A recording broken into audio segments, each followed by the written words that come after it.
السلام عليكم ورحمة الله.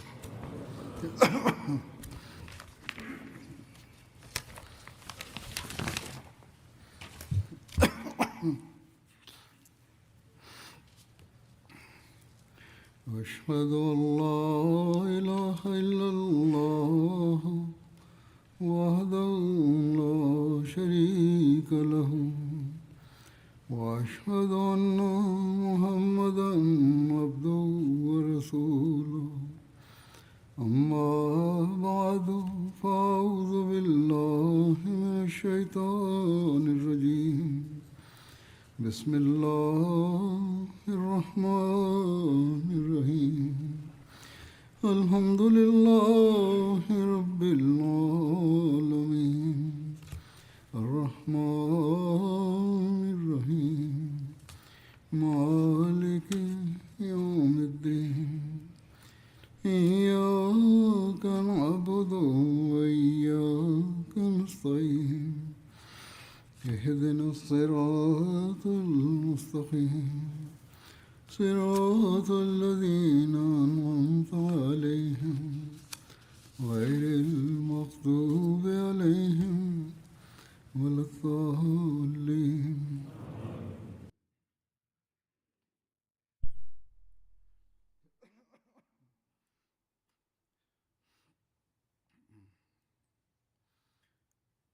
जंग हुनैन के ताल्लुक में आज कुछ मज़ीद तफसील बयान करूँगा. د جنگ حنین باره کې به نن څه نور تفصیل بیانوم. मक्के से रवाना होते वक्त رسول کریم صلی الله علیه و آله وسلم چې د مکې نه روانېده نو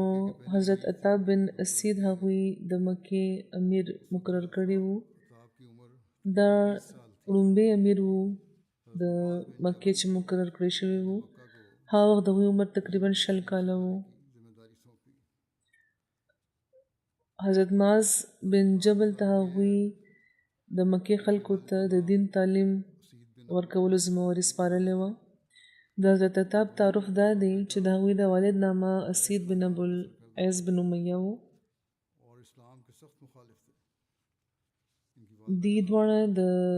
دا دواړه پلار او زوی د قریش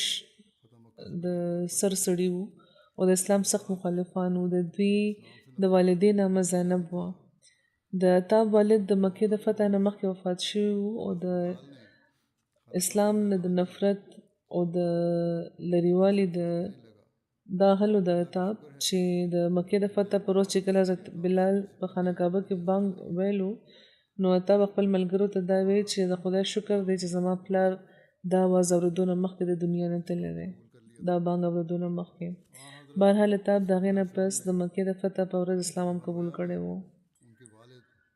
رسول کریم صلی الله علیه و آله وسلم یو ورځ په خوب کې د هغوی والد اسید بن ابوالعیس د اسلام په حالت کې په مکې کې د عمل په طور لیدلی وو. نو هغه خو د کفر په حل کې مړ شوی وو، خو رسول کریم صلی الله علیه و آله وسلم اوس د رویا دغه تعبیر چې کوم وو د رسول کریم د هغې د زوی د حضرت عطاب په صورت کې ظاهر شو. د یو روایت مطابق رسول کریم په خوب کې لیدلی و چې عطاب د جنت دروازې باندې راغلی وو او ډېر په زور هغې دروازه ډبولې وه. آخر چې دروازه کلاو شوه نو هغوی پکې داخل شو. او د یو بل روایت مطابق رسول کریم صلی الله علیه و آله وسلم فرمایلی وو چې ما د عطاب پلار اسید چې کافر وو او د کفر په حل کې وفات شوی وو په جنت کې لیدلی دی او خیال مې دا کړی وو چې اسید څنګه په جنت کې داخل شو. د مکې د فتح په ورځ عطاب بن اسید چې مخې ته راغلو رسول کریم ورته وفرمایل چې ما همدا په جنت کې لیدلی وو، دا زما مخې ته راوړئ. نو چې هغې مخې ته راوړی شو نو هغوی هغه د مکې امیر مقرر کړو. ورته وفرمیل چې یا عطابه تا ته معلومه ده چې ما په کومو خلکو ته امیر مقرر کړی؟ ما ته د اهل الله د خدای پاک د کوروالاو باندې امیر مقرر کړی، ځکه دوی سره به نیکه معامله کې. او دا خبره هغوی ورته 3 ځله ویلې وه. د رسول کریم وصاله پورې دی په مکې باندې د مکې عامل و. د یو روایت کې دا راغلی چې دا دی د حضرت ابوبکر په دور کې د مکې عامل و. د دې وفات هغه ورځ شوی چې کوم ورځ حضرت ابوبکر رضی الله تعالی عنہ وفات شوی و. د یو روایت مطابق دی د حضرت عمر د خلافت وخت پورې ژوندي وو. د مکې نه د هنین طرف ته د روانېدو باره کې لیکلي دي چې رسول کریم صلی الله علیه وسلم د هنین د غزا لپاره په شپږم شوال د خالی په ورځ روان شوي وو او په لسم شوال دی د هنین مقام ته رسېدلی وو. د ابن کثیر په خیال دا روانګي په پنځم شوال شوی وه او کوم وخت چې رسول کریم صلی الله علیه وسلم د هنین طرف ته روان شو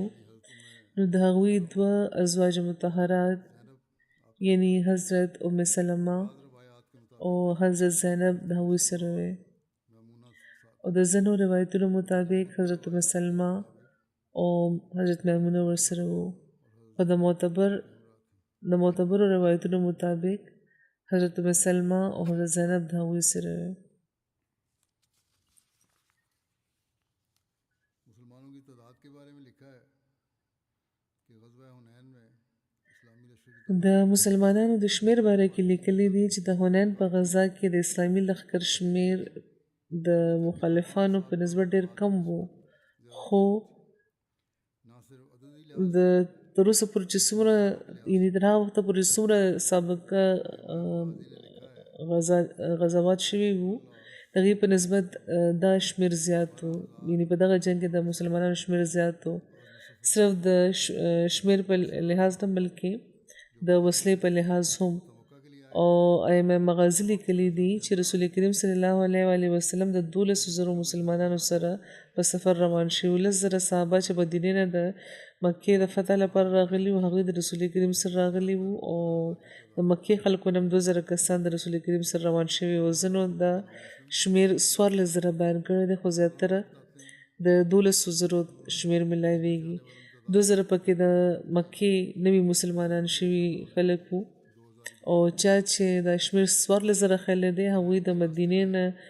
راغلي وو شمیر د 10 په ځای 12,000 ښودلی دی خو د مکې نه چې کوم خلک شامل شوي د هغوی شمیر هم 2,000 هغوی ښودلی دی. د هنین په لاره کې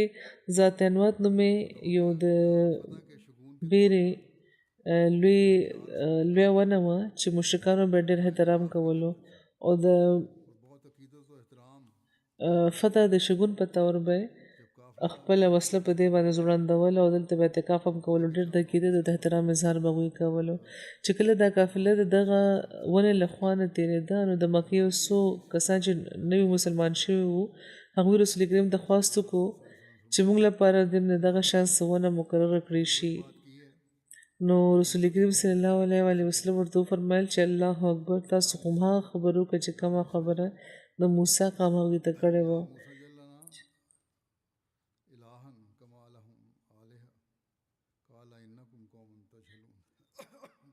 چې یا موسی جل لنا آلهه کما لهم آلهة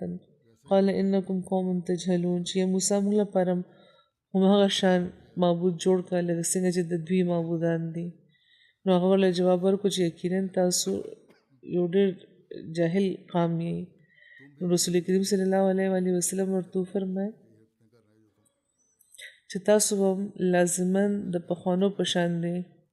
کوئ یعنې څنګه چې مخکې یعنې کوم دا حرکتونه هم کول نو د پخوانو په شان به یې بیا. نو لکه څنګه چې مخکې بیان شو چې د حنین د جنګ لپاره 2,000 هغه نوي مسلمان شوي زلمي شامل شوي چې چا په زړونو کې اسلام او ایمان لا نه و راسخ شوی او جنګي مهارت هم د هغوی څه خاص نه و تر دې چې د وسلې هم څه خاص اهتمام نه و کړی. هغوی همدا خلک وو چې چا په وجه په حنین کې بیا افراتفري خوره شوې وه چې کوم د په وختي طور د پریشانۍ او د شکست سبب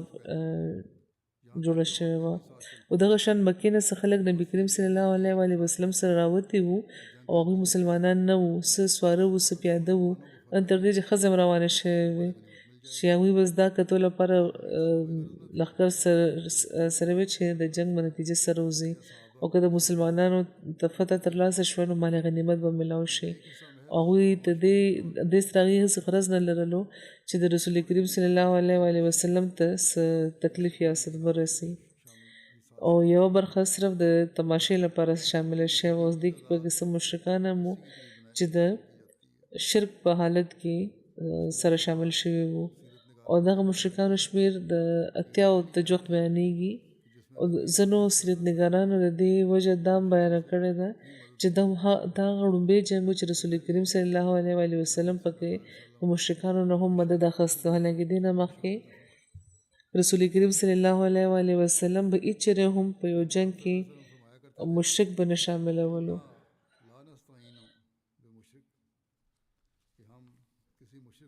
ځکه چې رسول کریم صلی الله علیه و آله وسلم به فرمایل چې انا لا نستعین من المشرک چې موږ د یو مشرک مرسته نه غواړو استعانت نه غواړو خو د هغې مطابق په جنګ حنین کې رسول کریم په لومړي ځل مشرکان هم شامل کړي وو خو صحیح خبره دا ده چې رسول کریم صلی الله علیه و آله وسلم مدد نه واخیستی رسول کریم صلی الله علیه و آله وسلم خو د بدر په جنګ کې د مشرکانو د مدد قبلولو نه انکار کړی و حالانکه هغه وخت چې د یو تن ډېر ضرورت و اهمیت هم و اوس خو د مسلمانانو دومره کثرت و چې د قرآن مطابق د هغوی چې کم کثرت و دی په عجب کې مبتلا کړي وو نو اوس به ولې دې ته د لږو شانو مشرکانو د مدد ضرورت راپېښی دی نو ځکه نبي کریم صلی الله علیه و آله وسلم بیخي نه خو مشرک څوک شامل کړی و نه مشرک ته په جنګ د شاملېدو لپاره ویلي بلکې د سیرت د کتابونو چې کوم تفصیلات دي هغې نه دا واضح کېږي چې مکې نه ډېر خلک په خپله د جنګ د نندارې لپاره او د مال غنیمت په لالچ کې په لښکر کې شامل شوي وو او د حیثیت د هغوی صرف دا و چې فتح خو مسلمانانو ته کېږي نو راځي چې تماشه مو وګورو او د غنیمت مال به ولوټو او یو څو مشرکان وو چې بدنیته وو او په دغه نیت شامل شوي وو چې دې ته د مکې د فتح چې کوم ذلت و او ندامت دا دې نه هېرېدو نه او لکه څنګه داسې خلکو په مکې کې د نبي کریم صلی الله علیه و آله وسلم د قتل ناکامه کوشش کړی و نو هغوی دلته راغله چې که دشمن دیو نه وژلی شو نو کیدای شي چې موږ ته د انتقام موقع میلاوه شي او د نبي کریم صلی الله علیه و آله وسلم نعوذ بالله په قتل خپل بدل به موږ واخلو او زړه به یخ کړو بهرحال د 12,000 کسانو لښکر د مکې نه روان شو د 3,000 د سفر او د ځینو په خیال د 5 ورځو د سفر نه پس دوی هنین ته ورسېده او په لاره کې به چې په څه سامان څه ډال یا توره یا د صحابه و څه سامان پرېوتو نو ابو سفیان بن حرب رسول کریم له آواز ورکړو چې دا سامان د مال راکړی شي زه به دا اوچت کړم تر دې چې د هغې چې کوم اوښ و هغه د سامان نه ډک شو حضرت صاحب بن حنظلیه بیان کړي دي چې هغې د رسول کریم صلی الله علیه و آله وسلم سره د حنین په ورځ روان وو او هغوی ډېر اوږد سفر کړی و اندر دې چې ماښام شو نو زه رسول کریم صلی الله علیه و آله وسلم سره په لمونځ کې شامل شوم او دې کې یو تن چې سور و هغه راغلو او هغه وی چې یا رسول الله زه ستاسو مخې ته روان وم تر دې چې په فلاني غره وختم نو ما ولید چې د حوازن خلکو خپلې ښځې خپل اوښان او خپلې چیلې او خپل څاروي راغونډ کړي دي نو رسول کریم صلی الله علیه و آله وسلم مسکی شو یې فرمایل چې سبا به انشاءالله د هر څه د مسلمانانو مال غنیمت وي بیا وی فرمایل چې نن شپې به زموږ پیره څوک ورکوي انس بن ابي مرثد وی چې زه به ورکوم پیره نو رسول کریم ورته فرمایل چې بیا سور شه هغوی په خپل سور شو او رسول کریم راغله نو رسول کریم هغې ته فرمایل چې دغه ګاټی ته ورکوس چې دا پیره د هغوی نه بلکې فرمایلي چې د ګیر چاپېر چې کومه علاقه ده د هغې خبر اخیستلو لپاره ورشه او دې لپاره هغوی د پیرې خبره کړې وه او د دې چې کومه بهرنۍ برخه دلته ورشه او چې مونږ ستاسو په چې ستاسو په وجه مونږ د شپې دوکو نه خورو داسې نه چې تاسو غافلان شو دشمن دوکه راکړي چې کله سهار شو رسول کریم خپل د مونځ ځای لپاره راووتو هغوی 2 رکعته د سهار مونځ په سنت او د مونځ لپاره تکبیر ووایي رسول کریم بیا جمع ورکول شروع کړه او هغوی چې کوم مخ و هغه د ګاټۍ طرف ته و چې کله هغوی مونځ کو سلام وسره خلونو دا یو فرمایل چې خوشحاله شي تاسو باندې زیری وي چې تاسو هغه چې کوم سوار و هغه راغلو یعنی کوم تن له چې کومه ډیوټي ورکړی شوې وه نو هغه راغلو نو صحابه وایي چې مونږ لاړ ګاټۍ ته هلته مونږ ونو ته کتل شروع کړه تر دې چې هغه راغلو رسول کریم سر راغلو ودرېدو هغه سلام وکړو دا وایي چې زه روانه وم تر دې چې د هغه واده برنیزي ته لاړم چېرته د تلو د رسول کریم راته ویلي وو چې کله سهار شو نو ما ولیده چې زه به دواړو وادي وختم ما ولیده چې هېڅ نه ښکارېده نو رسول کریم صلی الله علیه وسلم وفرمیل چې د شپې ته لاندې ور تللی وي نو هغې وی چې رس وایي د مونځ لپاره یا د قضا حاجت لپاره نو رسول کریم هغې ته وفرمیل چې تا لپاره جنت واجب شو یعنې ښه ډیوټي ورکړې ده تا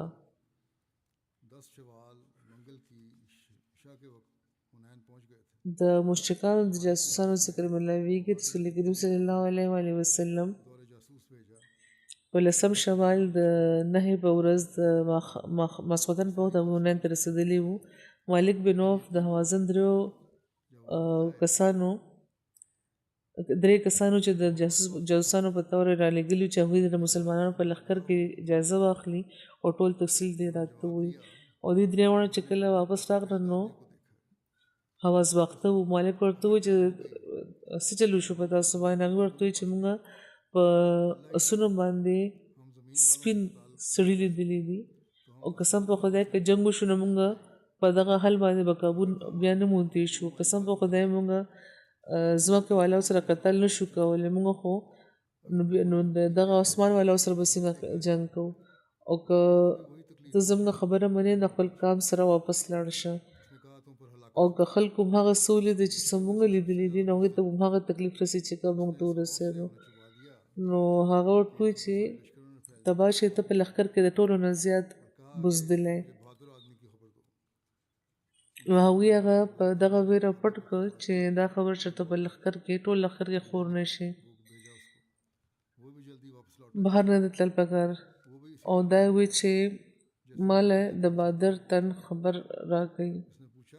نو هغوی ټولو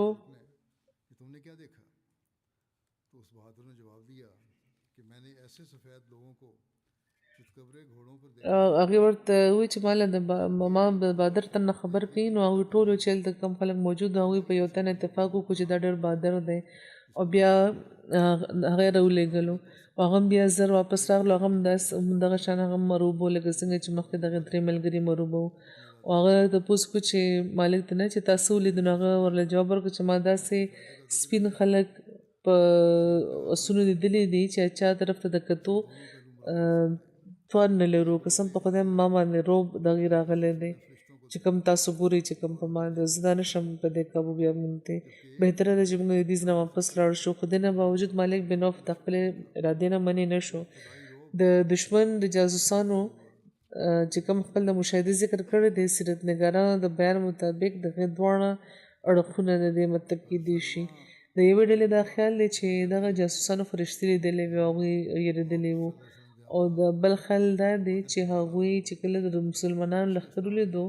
نو یو د خدای پاک روح په هغوی باندې داسې تاوره شو چې هغوی ډېر ووېرېده حضرت سلمه بن عفا بیانوي چې موږ رسول کریم سره په حوازن باندې حمله وکړه موږ او په دغه دې دوران د چاش په وخت یو تن و چې په اوښ باندې راغلی و هغه وخت رسول کریم صلی الله علیه وسلم سره موږ روټۍ خوړه او هغه تن خپل اوښ کېنولو په پړي وتړلو او رامخکې شو او هغوی سره بیا روډه وخوړه او صحابه سره کېناستو روایت کې دا دی چې هغې خلکو سره خبرې کول شروع کړې وایي چې موږ ډېر ستړي وو او سړلی هم کمې وو نو ځکه هغه تن بیا په تیزۍ اخته خپل اوښ طرف ته ورغلو او هغې سره خبرې کولو نه پس ته عذر هغه خپل پړی چې کوم د پرانیستو هغې باندې سور شو او په خپل په اوښ باندې په منډه هغه تلل شروع کړو. رسول کریم هغه ولیدو، فرمیل دا جاسوس دی، دا ونیسئ ویې وژنئ. بنو اسلم کې یو تن په اوښ سور شو، هغې پسې روان شو. حضرت سلما بیانوي چې زه په اوښې باندې د هغې پسې روان شوم، ورمنډه مې کړه، خو چې هغې ته جغت ورسېدم نو د هغه د اوښ چې کوم واک دی هغه مې راونیولو او ما هغه په اوښ کېنولو او ما د هغې هغه اوښ کېنولو او د خپله ګوډه مې په ځمکه کېښوده. نو ما چې کله هغه خپله ګوډه په ځمکه کېښوده یعنې اوښ، نو ما په توره مې وار وکړو، د هغه تن مری مې پرې کړو، هغه لاندې را پرېوتو. ما د هغه اوښ وسله او ټول سامان واخیستو، د رسول کریم په خدمت کې حاضر شوم. نو رسول کریم د خلکو نه تپوس کړو چې دا چا وژلی دی؟ نو صحابه ورته عرض وکړو چې ابن اکوا. نو رسول کریم صلی الله علیه وسلم وفرمیل دا ټول سامان هم د ده دی. بیا د مسلمانانو د 12,000 د شمېر مطابق د دشمن چې کوم شمېر و هغه 3 و. او د جنګ هنین په وخت بیانوي چې کله به د دشمن شمېر د 3 د جنګ هنین په لړ کې د دشمن شمېر کله 3 بیانېږي او کله 20,000 او کله 4,000. د دې تفصیل دا دی چې د مقابله کې د دشمن جنګیالي 20,000 وو او که د هغې ښځې او بچي مو ورسره شامل کړی شي نو 3 دا شمېر جوړیږي. او مالک بن عوف د خپل د فوج چې کوم بهترینه تیراندازان و هغه منتخب کو، په غرونو کې پټ کړه چې هغوی په نشانه لګولې ناست وو او دوی په مسلمانانو باندې ناڅاپي حمله کړې وه او مسلمانانو په لښکر کې دوی د انتشار کیفیت پیدا کړی و. د دې شمېر 4,000 وو. د بنو حوازن سبا سالار مالک بن عوف د خپل فوج صفبندي دغه شان کړی و چې کله شپه 2 برخه تېره شوې وه نو مالک بن عوف خپل لښکر له ورغلو او هغوی په هنین کې په ټاکلي شوي ځایونو کې پټ کړو. دغه شان وادي دی چې دې کې ډېرې ګاټۍ دي او درې دي او په دې کې د خلکو خلک خوره کړی شو او په نشانه کېنولی شو او دې لپاره چې په رسول کریم د هغوی په اصحابو باندې ناڅاپي حمله کوي.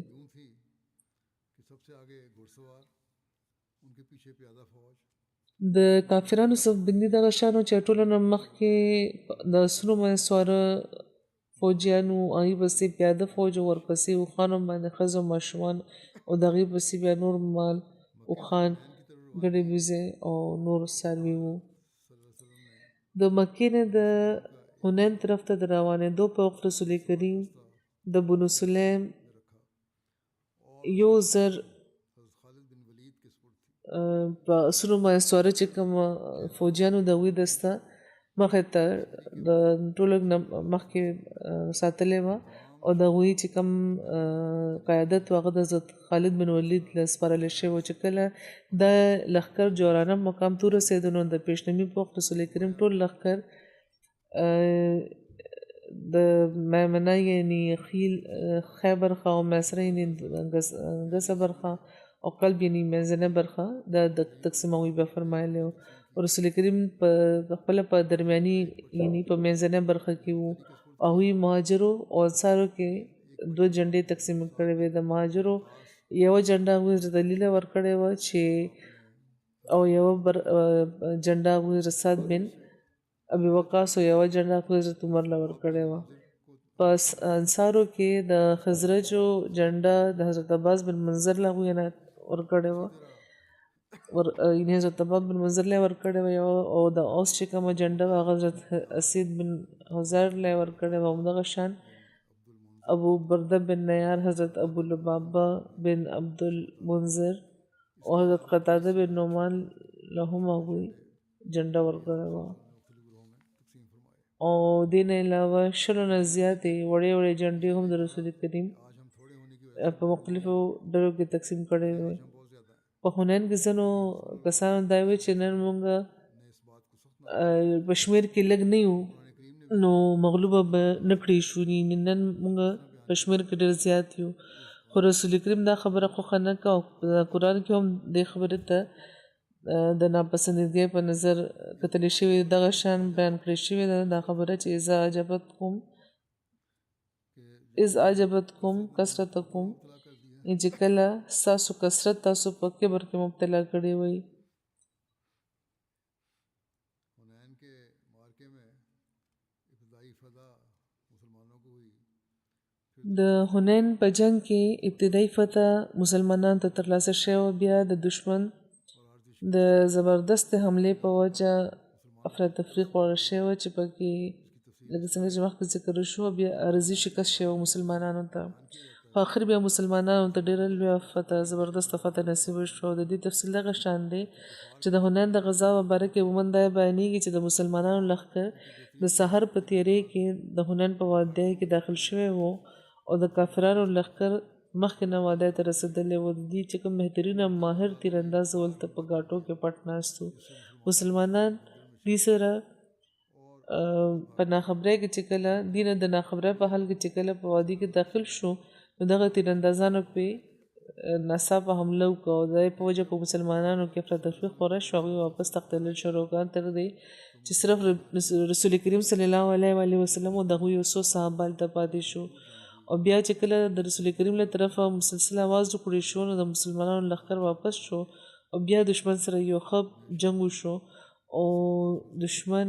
ډېر سخت ناکام شو او میدان یې پرېښود او واپس شو وتښتېدو. د ابن هشام چې کوم سیرت د هغې نه دا ماخوذ دي خو د صحیح بخاري هم یې روایت دی چې که ورته وکتلی شي نو د حنین چې کومه معرکه د هغې مختلف تفسیر میلاویږي. حضرت برا بن عازب چې د غزا په حنین په غزا کې شامل شوي وو د هغوی په روایت په صحیح بخاري کې ډېرو ځینو کې موجود دی چې پکې دا بیانې چې کله موږ په بنو حوازن حمله وکړه نو هغوی شکست وخوړو پسبا شو او موږ مال غنیمت راټول شروع کړو او دغه دوران هغوی په موږ باندې ویشو باران کړی و. د هغې په وجه دوه هلکان چې ورسره د خپل د حفاظت سامان هم نه و د هغې سینه دغه غشو وڅیرله.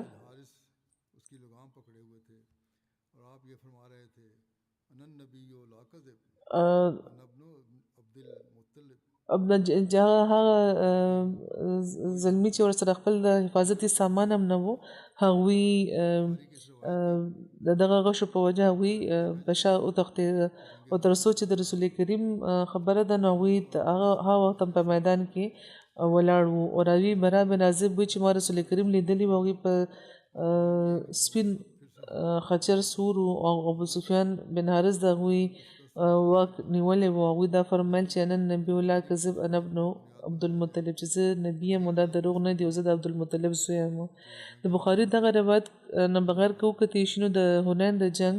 دو مرحلې جوړېږي او په عمومي طور سیرت نګاران هم دا بیانوي. اول خو د مسلمانانو د ناڅاپي حملې په وجه منتشر کېدل او دویم دا چې د مسلمانانو بیا راغونډېدل او حمله کول او دشمن د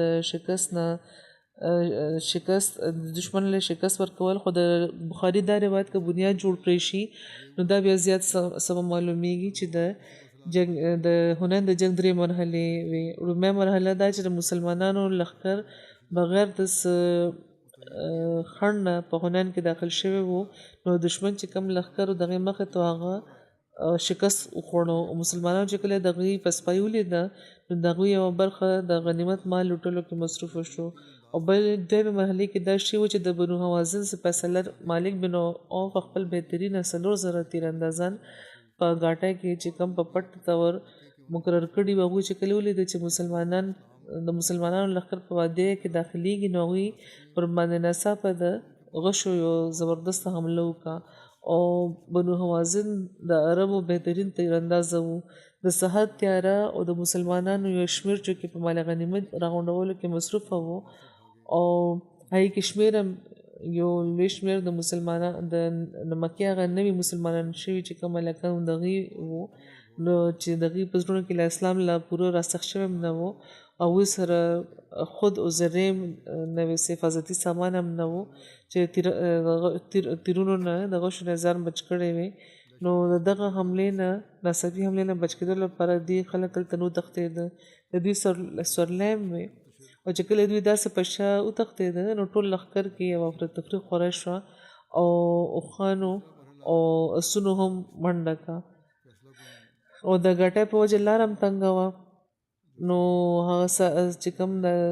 سارویو دي خلک د خپو د لاندې او د لښکر دغه افراتفره په وجه خالد بن ولید په خپل هم زخمي شوي و د اس نه لاندې را پرېوتي وو او د مسلمانانو لښکر چې کوم منتشر شوی و دا هم د سیرت په یو کتاب کې لیکلي دي او درېمه مرحله دا چې کومه فیصله کون هغه دغه شان شوی لکه څنګه حضرت انس بن مالک روایت کړی دی چې د لښکر لومبۍ چې کومه برخه وه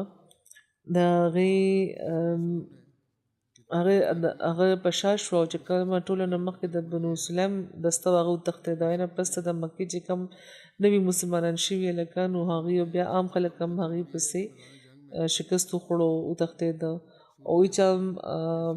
پروا ونه کا او دومره دوړه وه چې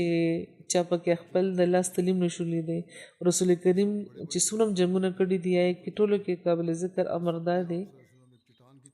نو کې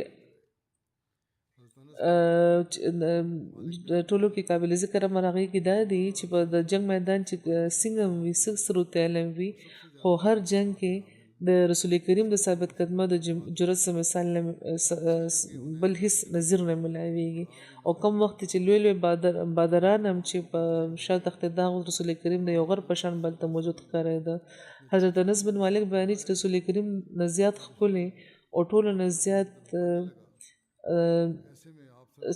زیات هغوی ښکلي وو ټولو نه زیات جود و سخا هغوی لرل او ټولو نه زیات بادر هغوی وو او دغه شان د هنان د جنګ په لړ کې حضرت برا بن عازب بیانوي چې کله ټول خلک منتشر شو رسول کریم د خپلو یو څو ملګرو سره یوازې پاتې شو او دښمن د هغوی طرف ته ورمخکې کېدل شروع شو نو په دې کې رسول کریم یوازې د دښمن طرف ته ورمخکې شو په اوچت اواز هغوی دا وایي چې زه د ابن مطلب زوی یم او راوي بیانوي چې قسم په خدای چې کله جنگ به شدت اختیار کړو نو موږ به د رسول کریم په پناه کې راغلو او ټولو نه زیات بادر به هماغه ګڼلی کېدو چې د رسول کریم ته به جوخت او په دغه موقع رسول کریم د جرأت او د بادرۍ شاندار چې په داسې وخت چې کله هغوی یوازې پاتې شوي وو هغوی خپل چې کوم څاروي وو چې کوم هغوی سور وو هغوی د دښمن طرف ته وردېږه کولو حضرت عباس بیانوي چې زه او ابو سفیان بن حارث د نبي کریم صلی الله علیه وسلم سره وو او د یوې لمحې لپاره هم د هغوی نه جدا شوي نه وو چې کله خلک منتشر شو نو رسول کریم خپل چې کوم خچر و هغه د دښمن طرف ته په تیزۍ بوتل شروع کړو په دغه موقع ما د هغې واک ونیو چې هغه زیات تیز نشي او ابو سفیان بن حارث هم چې کوم دی د هغې رکاب نیولی و او د یو روایت مطابق حضرت ابوبکر رضی الله تعالی عنه هم هغوی سره و هغه وخت هغوی هم د هغې د خچر چې کوم واک و هغه د نیولی و او کوشش یې کولو د هغې د درولو نو رسول کریم ورته وفرمیل چې یا باسه د هغه ونې والاو تر اواز کې چا چې د حدیبیې په ورځ د ژوند د قربانولو په لوز باندې بیعت کړی و حضرت عباس وایي چې ما هغوی اوچت اواز لرلو ما په اوچت اواز ووایي چې یا اصحاب الثمره یعنې هغه ونې والا چېرته دي هغوی ویلي چې قسم په خدای چې کله خلکو زما اواز واورېد نو هغوی داسې واپس شو لکه څنګه چې یوه غوا د خپل ماشوم طرف ته واپس کېږي هغوی لبیک لبیک یا رسول الله ویل شروع کړه چې موږ حاضر یو او واپس شو فوراً او د دشمن سره یې جنګ شروع کړو دا د صحیح مسلم روایت دی دا بیانېږي چې کله د مسلمانانو لښکر د انتشار ښکار شو نو نبی کریم صلی الله علیه وسلم سره یو څو کسان موجود وو د هغوی شمېر د 4 نه واخله تر 300 بیانېږي د شمېر د اختلاف وجې دا هم کیدی شي چې نبی کریم صلی الله علیه وسلم سره کیدی شي چې صرف یو څو کسان وي او باقي څه خلک مختلفو ځایونو کې دښمن سره هغوی مقابله کوله او داسې د جنګ په میدان کې به ټول د 300 د جوخت کسان وو یا نبی کریم صلی الله علیه وسلم سره چې کوم خلک وو د هغوی شمېر په مختلفو اوقاتو کې کیدی شي چې کمېدو یا زیاتېدو او چا چې 3 ولیدل نو هغوی هماغه بیان کړ او چا چې 10 ولیدل نو هغه شمېر بیان کړو چا چې د نه زیات کسان ولیدل نو هغه شمېر بیان کړو خو بهرحال یو وخت داسې راغلی و چې رسول کریم صلی الله علیه وسلم سره صرف یو څو کسان پاتې وو او یو بل روایت کې دی چې یو تن حضرت برا ته ووایي چې یا ابو عماره آیا ته د هنین په ورځ باندې فرار اختیار کړی و تښتېدلی وې نو هغوی وویل چې قسم په خدای رسول کریم صلی الله علیه و آله وسلم نو شاته شوي خو د هغوی په اصحابو کې ځینې جلدبازه زلمي چې ورسره وسله نه وه یا ډېر کمه وسله وه او هغوی چې کله داسې تیراندازه کام سره مخ شو چې د هغې یو تیر هم نه خطا کېدو یعنې حوازنو د بنو نصر لښکر سره نو هغوی مسلسل تیراندازي کړې وه او ډېر کم د هغوی تیر چېرته خطا کېدو نو هغه وخت رسول کریم د دشمن طرف ته ور مخکې شوي وو او هغوی په خپل سپین خچر باندې سور و ابو سفیان بن حارث هغې روان کړی و رسول کریم راکوز شو رسول کریم د خدای پاک نه مدد وغوښتو هغوی فرمیل چې نن نبي ولا کذب انا ابن عبدالمطلب چې زه نبي یم او دا دروغ نه دي او زه د عبدالمطلب زوی یم ایاز بن سلمه د خپل والد سلمه بن اکوه نه بیانوي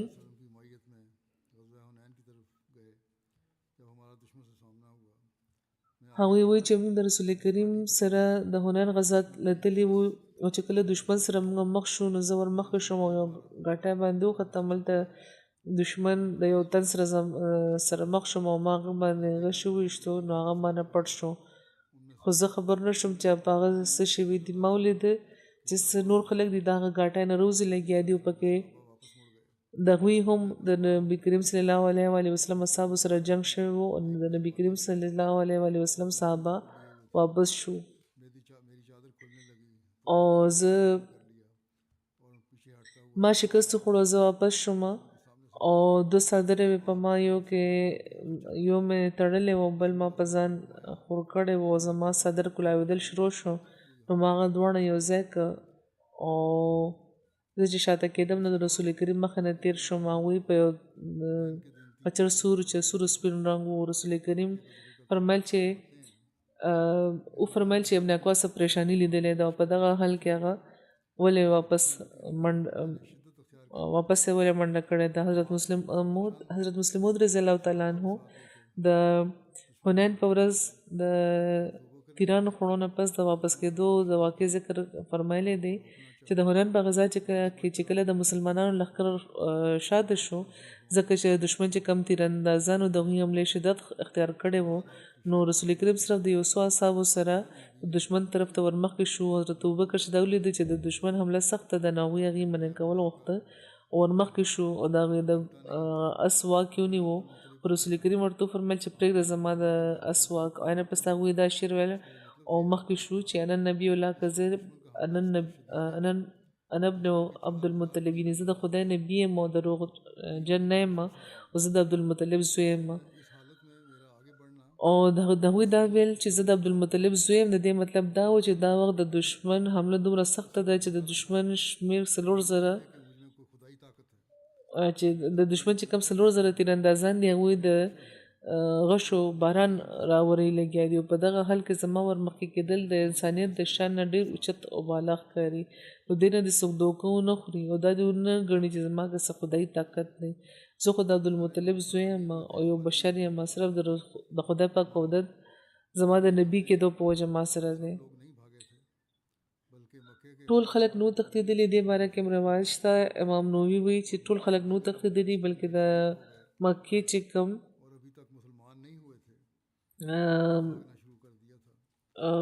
داسې خلک وو چې لا منافقان وو او په جنګ کې شامل شوي وو خو لا مسلمان شوي نو هغوی تښتېدل شروع کړي وو او دا ناګهانه شکست په دغه وجه شوی چې د دشمنانو د غشو باران په دې باندې ورولی و مسلمانانو او د بهرحال د امام نووي دا خبره سمه ده چې د جنګ د میدان نه د ویرې په وجه تښتېدلي چې کوم خلک وو هغه مسلمانان نه وو بلکې یعنې ټول خلکو نه وو منډه کړې بلکې صرف هغه نوي مسلمان شوي لکانو د مکې چې پکې یو شمېر داسې خلکو مو چې په زړه نه په جنګ کې نو شامل شوي هغوی د غنیمت په لالچ کې یا صرف د تماشایي په حیثیت کې شامل شوي وو خو دا حقیقت دی چې د دې د تښتېدو په وجه او د زبردست تیراندازۍ په وجه د نورو مسلمانانو چې کوم څاروي چې هغوی په سواره وو هغوی په شا منډه کا او ډېر لوی شمېر و چې دغه شان بیا منډه کړې وه، حالانکې د هغې اراده نه وه چې منډه کړي، خو د خپلو د سرو په وجه هغوی وروستو شوي وو. د هغې په وجه چې کوم مخلص او وفاداره مسلمان و هغه د څه وخت لپاره بېوسه شوي وو. خو بهرحال حضور فرمایي د دې نور تفصیلات دي انشاءالله آینده به بیانېږي. نن نه د جرمني جلسه سالانه هم شروع شوې ده. د هغه ځای چې کوم شاملین دي هغوی ته دعا کول پکار ده چې خدای پاک د دې د جلسې د مقاصد د پوره کولو توفیق ورکړي. صرف د دا یو میله ونه ګڼي او دلته د دې لپاره نه راغونډ شوي، بلکې په دغه ورځو کې د خپل د علمي او د عملي او د روحاني ترقۍ د مستقل د اضافي لوز دی کې د لپاره د کوشش هم کوي. او په دغه ورځو کې په خاص طور د خدای پاک په ذکر او په دعاګانو کې وخت تېروئ. او که یو خپل نسلونه ځان لپاره د خپلو نسلونو لپاره دعا کوئ، نو ورسره د جماعت د ترقۍ او د هر مخالف د شر نه د خدای پاک پناه د راتلو او د هغې د شر د خاتمې لپاره هم دعا کوئ. خدای پاک د دې شر نه بچ کړي. پاکستان کې هر ورځ څه نه څه تکلیف ورکوونکي واقع شوي وي. خدای پاک د زر دغه مخالفانو د نیولو سامان جوړ کړي. په عمومي طور د دنیا د امن لپاره هم دعا کوئ چې دا دنیا والا د خپل د عمل په وجه، دا د دنیا خلک د خپل د عمل په وجه د تباهۍ ته خپل تباهۍ ته جوختېږي لګیا دي زیات نه زیات. خدای پاک د مونږ د دغه خوفناکه تباهۍ نه بچ کړي. د فلسطینیانو لپاره هم دعا کوئ. اسرائیلي حکومت خو د ظلم او د بربریت انتها کړې ده. داسې ښکاري لکه د ځمکې د لمن نه هغوی فلسطینیان ختمول غواړي. مظلوم او ماشومان، ښځې، بوډاګان او بیماران په ماشومانو باندې د ظلم انتها دی کړې ده او قتل عام د هغوی روان دی هر ځای کې. اوس خو ځینې دنیاداره سیاستدانان دي، حکومتونه هم دي چې هغوی هم اواز پورته کول شروع کړی دی چې دا غلط دي، بند کړي دا هر څه. خو اسرائیلي حکومت د دې خبرې اورېدو ته تیار نه دی. د دولت او د طاقت په نشه کې دی د امریکې او دغې چې کم همنوا دي هغې د کبر د ظلم انتها ته دي رسولي دي. او مسلمانان چې کم حکومتونه دي هغې هم څه نه کوي لګیا دي. او که څه کولی نه شي نو کم از کم خپل حالتونه دې بدل کړي، د خدای پاک مخې ته دې ټیټ شي چې خدای پاک دې د دې مدد له راشي. کاش کې دې له اکر ورشي. همدغه شان مسلمانان دي چې په مسلمانانو ظلمونه کوي لګیا دي. خدای پاک دې دوی هم د دغه ظلم نه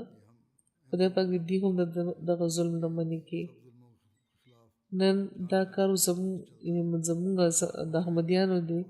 چې د دغه ظلمونو خلاف چرته چې وس لري اواز دی خپل ورسوي او په خاص طور د دعاګانې کوي او د زړه د درد نه د دعاګانې کوي. خدای پاک دې دې له توفیق ورکړي.